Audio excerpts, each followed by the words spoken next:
In 2026, Shelby County voters will be voting on a new mayor. And so now we are getting an early start profiling all of the candidates. Thank you for joining us for this interview. I'm Pepper Baker, ABC 24 anchor. Today, we have the Shelby County Assessor of Property, Melvin Burgess, joining us now. He is one of the many candidates in the Democratic primary. Thank you so much for joining us today. Thanks for having me, Pepper. Perfect. All right. So just right off the top, why do you think now is the time to run for county mayor?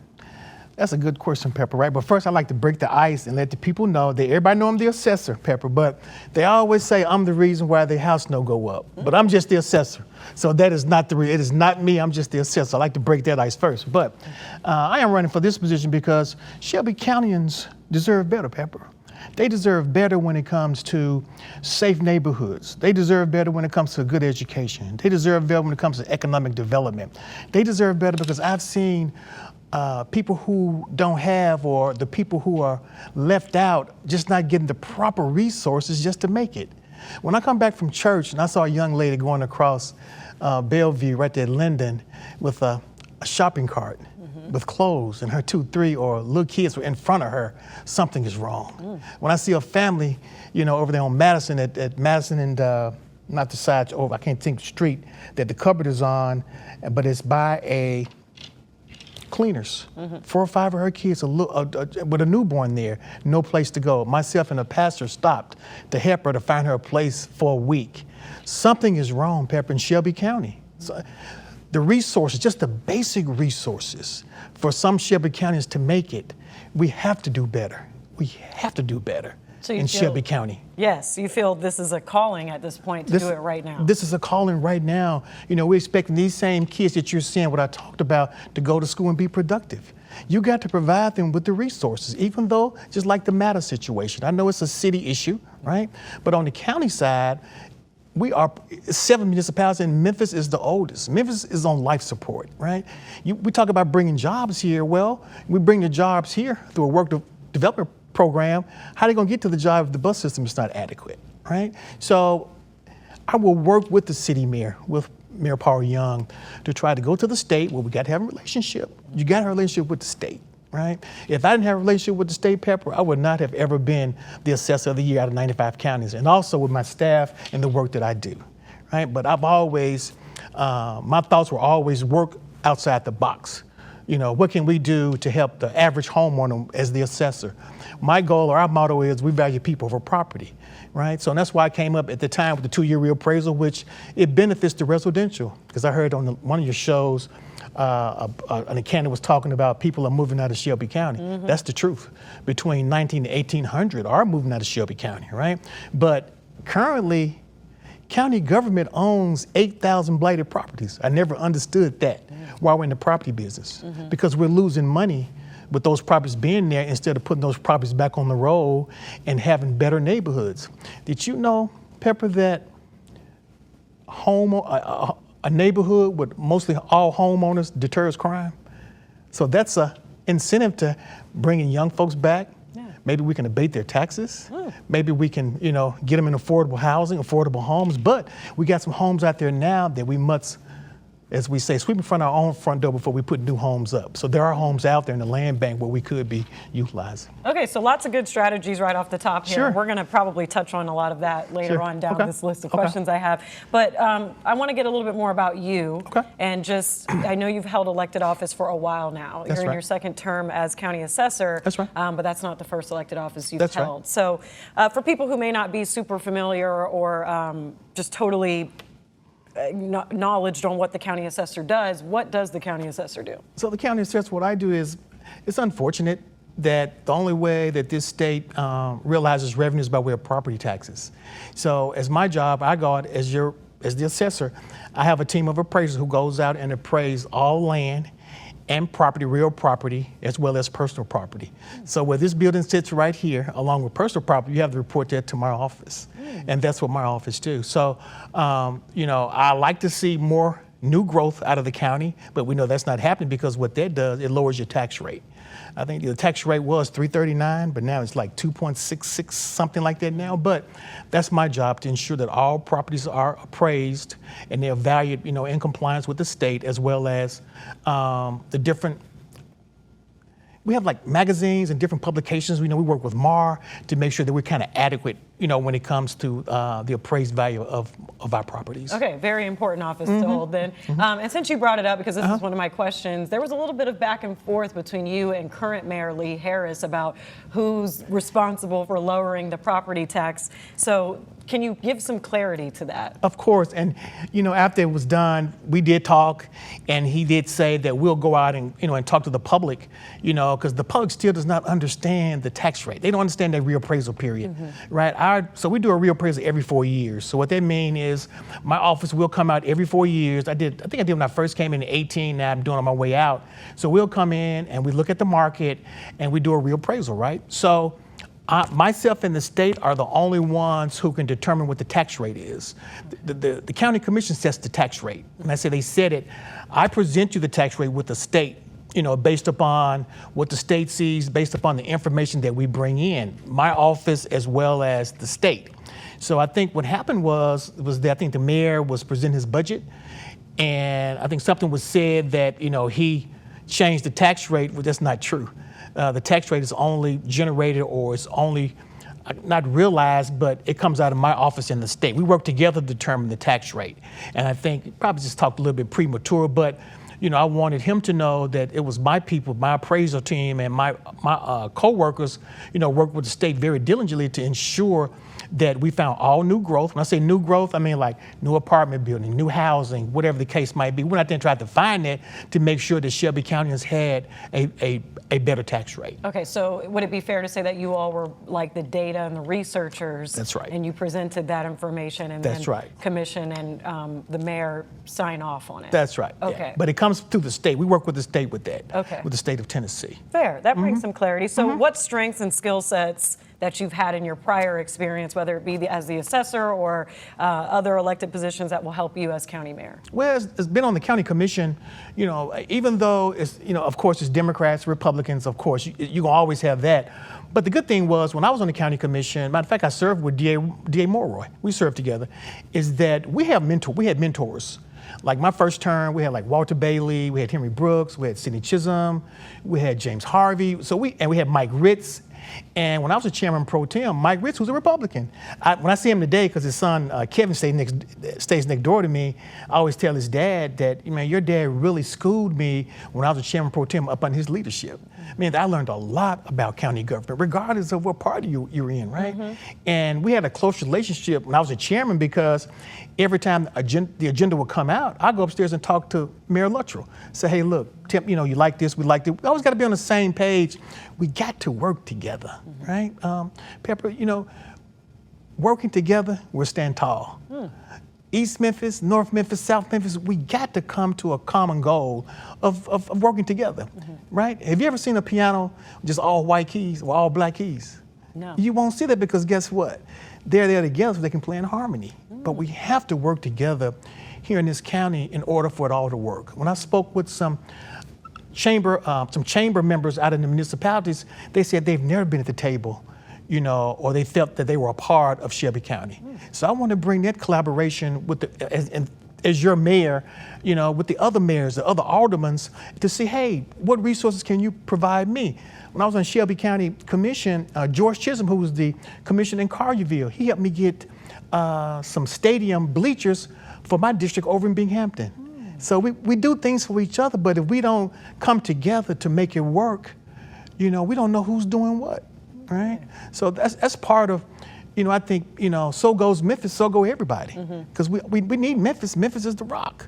You got the Grizzlies, you got the Redbirds, but we got to work strategically. We got to work together. So you see yourself as being kind of like a glue? Kind of glue, bringing people together. That's the relationship I got with the state. Becoming my office being Assessor of the Year at 95 counties. That's because I got out and I pushed some legislation, a 2-year reappraisal. It was never heard of, and of course everybody didn't agree with it, but now they see it. And I think Knox County, which is Knoxville, is finna do 2-year reappraisal. I'm pretty much just saying, let's capture growth while it happens. Why are we gonna wait 4 years to capture growth? Right? So now they're starting to see, how it's gonna benefit. But I promise you, Pepper, down the road, I hope whoever gets my position, they keep pushing 2-year reappraisal. Because right now, the homeowner is suffering. This residential, it can't be on their backs. Somebody else is going to have to absorb that. Okay. And you touched on this. You said, was it Memphis is on a lifeline or Shelby County's on a lifeline? Memphis is on life support. Life support. Because it's the oldest municipality. It's the oldest. So, right. My next question is just how would you describe the state of Shelby County? So you said lifeline before, life support, excuse me. Right. Well, you know what, Pepper, I said this earlier, was that everybody has issues. It's the same Kool-Aid, just different flavor. Everybody's Kool-Aid is different, right? When I talked to people out in Germantown, they were talking about the Airbnbs, right? And they want economic development. You know, I think they're trying to fix up like their old downtown area in Germantown, right? Then you got Arlington, where some of your younger families are, and they have the same pitch, but they want to try to keep it, within how they want their municipality to look, right? So they all are asking for, a lot of things from the county, just like Millington. I worked really hard with Millington, with Terry Rowland. He was over the chamber at the time. If you go through Millington now, you can see a really big difference as you go through Millington going down, I think it's 51. So everybody has things that they want, that they need, right? But the number one thing is public safety. You're right. If you ain't got public safety under control, who want to come out and build in some of these, in some of these municipalities, because people, I ain't gonna say they're afraid, but they're just being more aware when they cross that Highland. When they cross Highland, then that's when your antennas go up, for the most part. Yeah. I live Midtown, so I know. I'm a Midtowner myself as well. So that perfectly segues into, let's establish what you would consider are the current issues, top issues that Shelby County is facing right now. Number one, it's like an elephant in the room, is public safety. That's number one. And of course, I have no jurisdiction over neither sheriff or the municipality, police department. However, I come from a police family. My dad was the police director up under Harrington, W.W. Harrington, first black mayor. So some of the things, you have to be innovative. Like my dad went over to Japan and looked at the community-based policing model, right? So I can offer some of those things. And I got a good friend of mine who's here, Gerald Darling, that I met when Dr. Cash was the superintendent when I was at the school system. He's the former chief of police in Miami. So there's a lot of strategies that I hear from people from the outside of, that we can implement to see how we can curb this. Now, I mean, it's a model out there because, Pepper, guess what? What about Brandon Scott in Baltimore? He put programs in place for the youth. That's not hard. What programs did he put in place for the youth to lower the crime? What about Randall Woodfin in Alabama, in Birmingham? He did the same thing. Crime went down. He did after-school programs. He did collaborations with the schools when it came to outdoor events. They invested in our youth. We have to invest in these young folks with programs, because I think, I kind of know, I do a lot of work with the chamber. I'm in the Delta Boulay, and we're holding our third summit this year, STEM Summit, which we are basically introducing kids who don't have the resources to STEMs. And we're doing it with the University of Memphis. They have a new African-American dean of engineering named Dr. Coley. So we're doing some University of Memphis this year to bring those resources to those kids. We have to invest in our kids for this thing to work. But we got to do it with rigor. We just can't put it out there and expect the chamber to do it all. The chamber's doing some really good work. They just won that award.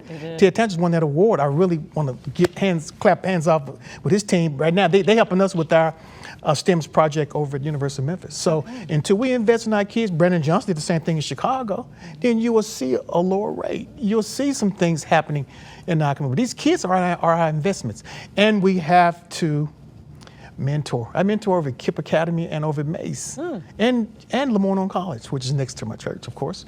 So those are some of the things that we got to do, but we got to pull up our sleeves too to make sure, to make this thing work. Most definitely. And this interview is very timely for what public safety is going through right now in Memphis. So I have to ask you, the National Guard is starting to come in this very week. Again, coincidence that we're also interviewing you. A lot of the Democrats were asking for that were against the National Guard, were asking for money for resources instead of National Guard troops on the ground. So your thoughts on the National Guard being in Memphis and whether that's the right move for public safety? Well, it's ironic you say that because, I'm out in Mullen Stations. So, of course, we got Homeland Security, right? So yesterday when I was when myself and my administrator, we were coming back from I think we went downtown, it was a helicopter on our front lawn, right? Along with probably about 20 to 15 state trooper cars, right? So we found out this morning, an email went out this morning from Homeland Security saying that the back of our building need to be shut down. So we've been aware now, like tomorrow, that they're gonna, I think the AG is coming here. Pam Blundy is coming here. So this is my thought, is this, where they're here. Now, my constituents saying, hey, look, we want them here. Something's better than nothing.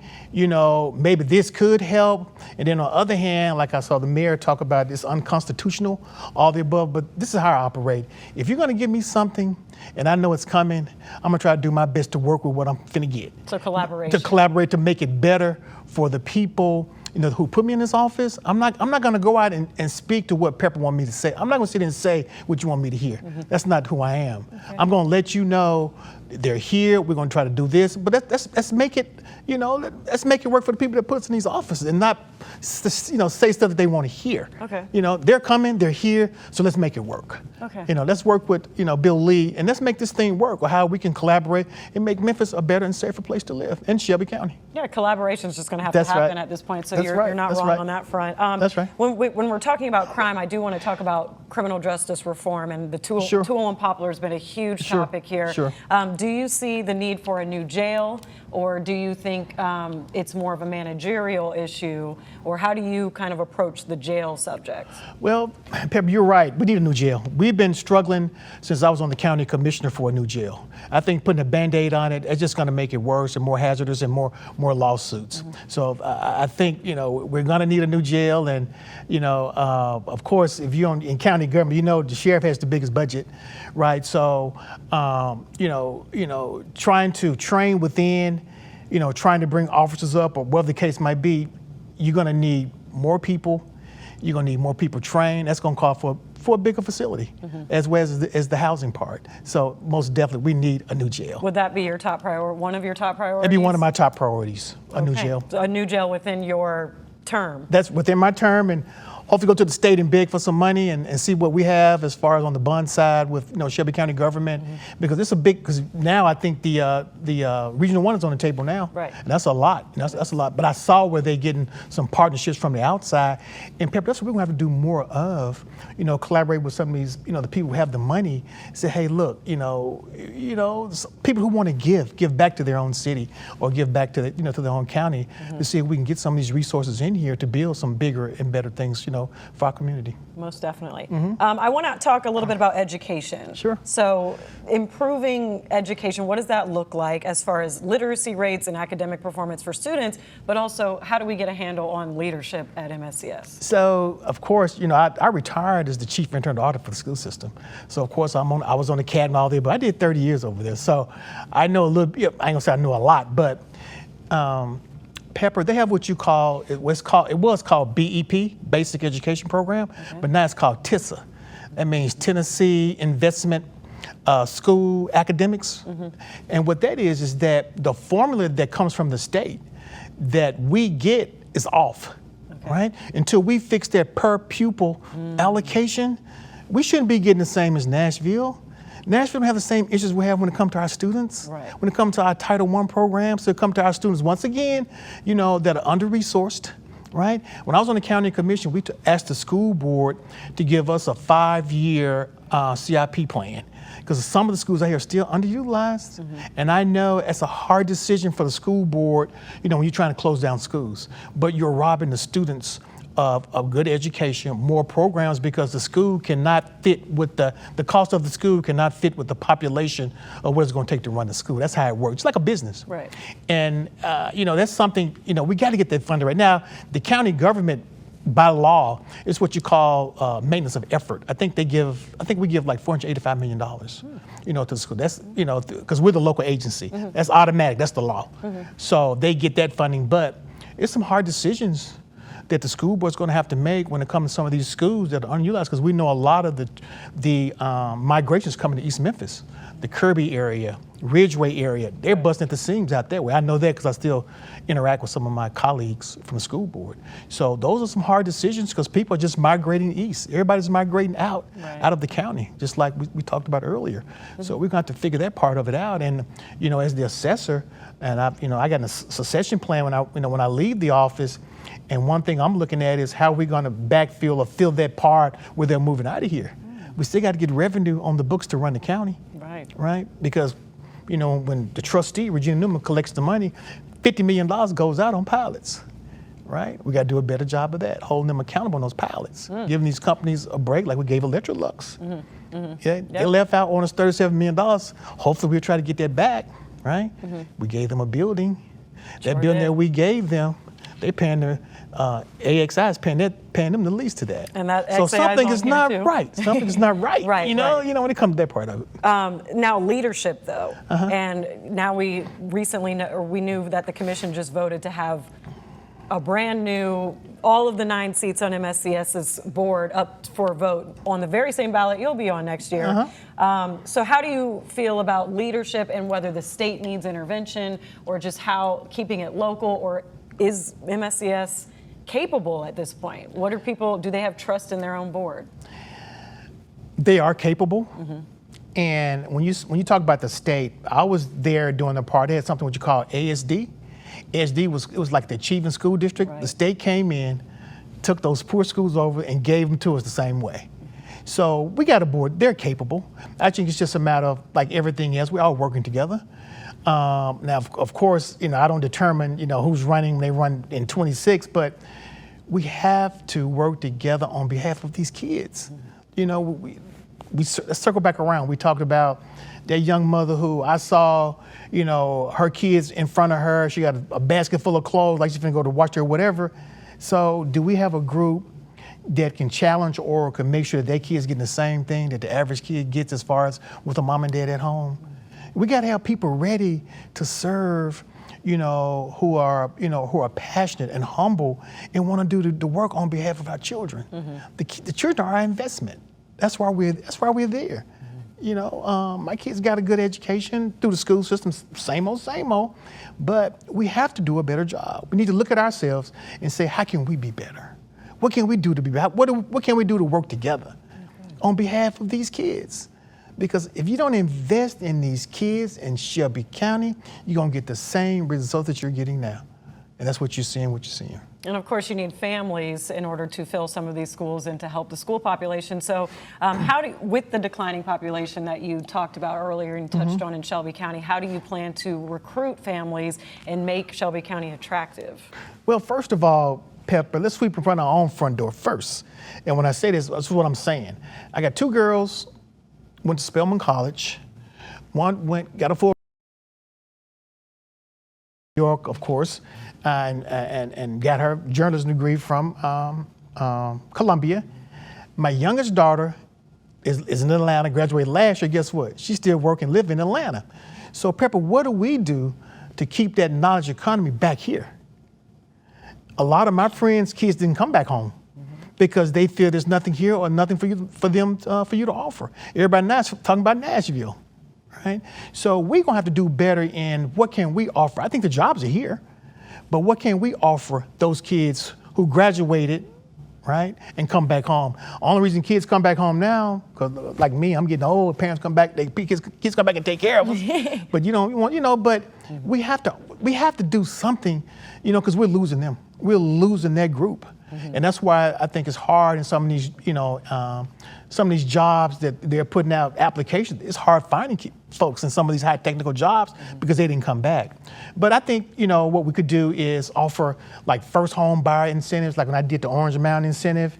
Even we can abate the taxes maybe for a year or 2 to attract them. But guess what, Pepper?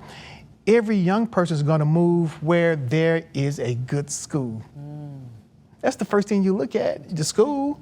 Right? So what do we do to get that neighborhood school that might not be on that track, to being successful or succeeding in order for that young person to move over in that area? So we really got to work on, what can we do to attract that group that used to be here to come back and stay here. So I think we can do it. It's just we got to think outside the box of how do we get them back here. Okay. Well, a lot of things, a lot of wheels turning, it seems already. So when we talk about economic development and jobs and creating reasons for people to come here, what role did your office play when XAI was kind of poking around and deciding on where to land? Well, my office was called in, and of course, some different options was asked of what we thought was the best option as far as us assessing their property, right? So we came up with, I think, three hybrid packages. And so what that means is, Pepper, is that we go in and look at everything you have inside of that establishment. And that's how we assess what your assessment would be, or what we would, I've turned over to the trustee's office. So the first year when they first came, they brought about 100 boxes to our office for our team to look at. I have a personal property department, meaning that if I sent you a schedule for Channel 24 here, cameras, chairs, everything had to be on that schedule. Gotcha. For the most part. Wow. That's how we get the figure. So I think this first year, it was right at $34 million. That's when they just gotten here. So the city and the county split $17.5 million. So guess what? Now look at the big equipment that's coming in now. And look how beneficial it would be to some of these communities, that kind of money coming in. But that's the role that we play. We determine how much that you would be paying. I state the facts, state the monetary, on a personal property schedule, and I put the amount down, and it goes to the trustee, and she bills it. She bills AXI. Okay, there was a Daily Memphian article that said that they could have been paying more. Is that factual, or do you feel you stand behind how you assessed it? Oh, we stand behind it. I think what happened was, it was a comment that we made. If you came to me, Pepper, and said, Assessor, tell me what's the best way, or what's the best plan for me to put in a swimming pool, right? I'm not gonna look at you just because either you work up under administration that maybe I don't care for, or who you are. I can't do that. You're just like everyone else. And I think there was some wording that said that made people feel that we gave them a break. No, we didn't give them a break, because that has to go through the state. I'm not privy to give nobody a break on a personal property schedule like that. Okay. But I think that's how people took it. I think that's how they took it. Probably so. Okay, so coming down to the kind of back end of this interview, right now the county commission and the current mayor's office have some contentious relationships, I would say. Sure. So what would a Burgess administration's relationship with the county commission look like? Well, it's not hard, but I realized when I had to go down and get something from the county commission, Lord, I had to stay outside. I had to stay and wait just like everybody else used. I thought I was gonna get some privileges. That's how I really should. No, never. But for the most part, you got to have a relationship. Like I told you earlier, when I was on the county commission with Mark Luttrell, we had a good relationship, meaning that, I took the agenda, something I disagreed, we agreed upon, and we worked it out, right? We have to come together, right? You got to have a good relationship. I would have somebody like most administrations do to talk or be your voice for the county commission. So normally when I want to get something passed, I would send my people down there to help me lobby that and give me some feedback. You have to have communication with them. You have to have communication with the electeds. That's very important. And I heard one person who's an elected, who's running, said the communication is not good, and she's right. It is not good, with the electeds and the administration. So that's something that we have to work on. Communication is the key to it all. Let your budget. Everybody's gonna put it in the budget process, and we're gonna be transparent. You got to be transparent. Tell people the truth. That's all it takes, being transparent. Yeah, that's promising. So fundraising, I know we had a discussion with our ABC 24 this week political commentary panelist. Susan Thorpe mentioned that the top two runners who have the most money raised usually are the ones that are gonna probably be the top contenders for the spot. So how is your fundraising going, and how do you feel you compare to your competitors? Well, so I kind of disagree with that. Okay. When I say the money part, everybody know Melvin Burgess. Not just me, but they know the name and they know what I stand for, just like my dad did. And of course, having the money, that's fine, but sometimes money can be used or be not used properly. I don't have a lot of money, but I think I came in maybe third with a little over 100,000 the first quarter. And, I've held these offices before, and I know I've been out there, and I know, what's needed, and this is the time. This is the time to be bold. This is the time to tell people the truth. This is not the time to flavor it down or let people, hear what they want to hear. And that's why we're in this situation, because there has not been no bold leadership to tell the people that put me in this office the truth of why we're in the shape we're in. Right? I didn't put 2 girls through college, paid my house off, all the above. I'm just gonna tell it how it is. I understand the system. I understand how it works. I understand county government more than anybody on that in this race. I was on the county commission. I was a budget chair 2 years. I don't see how a person can be a new budget chair could be done every year. I don't see how they do that. A budget chair needs to be the budget chair for the full 4 years, because you don't learn it like that. Being a financial guy. Right? I was the budget chair for 2 years, so I know the ins and outs of county, but it's bigger than that, because you got people that work for you, Pepper, and you're gonna let them know what your goals are, where you're trying to go. And one of my biggest goals is how can I help the oldest municipality get breath back into his body?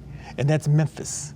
Because I still feel here, you got people here that are under-resourced, right? They look like me and you, that need help. Right? And in order for all this thing to work together, we all got to work together. We have to work together. And that's what needs to be said, out here. So, and I know how I got in office. I got more votes than any Democrat outside of the sheriff. I didn't have no lot of money. Okay. But that's somebody who I trust is bigger than all of us in this room. Okay, well, talk your talk then. So what you don't get in money, a lot of people make up for in endorsements. So any endorsements that you are willing to share with us or you're banking on? No. Of course, I've heard one candidate who's gotten 2 so far, but I haven't, I don't really look for that. Endorsements don't get you over. Of course, I was endorsed when I was the assessor, but it's a different ballgame now. I'm not on the county commission anymore. I'm not, I'm the assessor. So, I don't look at that. I don't count as that it's a plus, but it all depends on who you reach out here. What are you telling the people out here? Who you are. Are you going to connect? Are you going to come through? Are you going to say, or are you going to do what you said? My number one thing that I get all the time from people, constituents at my office who come to my office is that they say you got the best customer service that anybody could ever want, and website. And I harp on customer service because you put me in this office. When you call 311, when I become mayor, I promise you it's going to be some results. I was going to say they can't say the same about 311. Yeah. So I really, deep down, this is who I work for the people who put me in office, and that's what I will continue to do, regardless how much money I have, or regardless of who endorses me, or whatever the case might be. Okay. So I'm here. You've done yourself proud, but my last question was just why should Shelby County voters vote for you? They want bold leadership. They want you to be transparent. Tell them the truth. Not the political truth, but the real truth on what we can and what we can't do. And Pepper, it's we got people out here that are struggling. You're talking about work development, jobs, and how you gonna get to the job when you can't even catch the bus? I go to La Baguette every once in a while, have lunch over in Chickasaw, and one of the ladies said, well, both 2 of our workers are out. Well, they don't get here till late because the bus runs late. And that's a person's job. Right. So how do they expect for people, the everyday person, to make it when you're not provided the proper resources? That's all, but I work for everyone. Okay. And I will work for everyone. But there's one that still needs a little bit more help. Okay. I do see the Melvin Burgess signs out when I drive around. So you do, especially Midtown. That's my neighborhood. All right. Well, thank you so much for joining us. You did a wonderful job. Enjoy. Yeah. Thank you for watching. And you can catch all of our candidate profile interviews on 24 Plus, ABC24.com, or the ABC24 app. Thank you for watching.